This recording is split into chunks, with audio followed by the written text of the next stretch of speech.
Monday ஸ்கூல்லேருந்து தம்பி pickup பண்ணிவிட்டு கரும்பு ஜூஸ் குடிச்சிட்டு ரோடு கிராஸ் பண்ணும்போது தான் பானை கடைக்கு போகணுன்னு சொல்லி தம்பி சொன்னான். பிளாங்காக தான் போனோம். போனதுக்கப்புறம் தான் சாமிக்கு நெய்வேத்தியம் பண்ணுறதுக்காக ரொம்ப நாளாக சில்வரில் இந்த மாதிரி பானை மாதிரி இருக்கணும் அப்படின்னு சொல்லி ரொம்ப நாளாக தேடிட்டு இருந்தேன். பட் அது கிடைக்கவே இல்லை.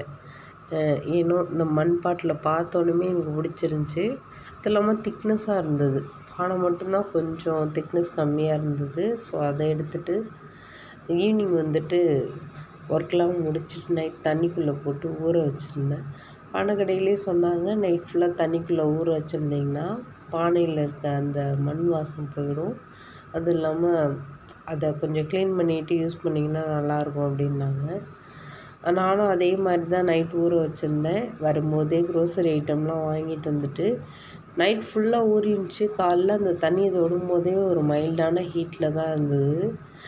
அந்த பானை மண் வாசம் போயிடும் அப்படின்னு சொன்னாங்க. பட் எனக்கு அந்த மண் வாசனையோடு அந்த பாத்திரத்தில் வச்சு இன்றைக்கி சாமிக்கு நெய்வேத்தியம்லாம் பண்ணும்போது அவ்வளோ ஹாப்பியாக இருந்துச்சு. எனக்கு அந்த வாசம் ஆக்சுவலி ரொம்ப பிடிக்கும். அது போகணுன்றதுக்காக தான் அந்த க்ளீனிங் மெத்தடே சொன்னாங்க. பட் இருந்துமே அந்த வாசம் இருந்தது.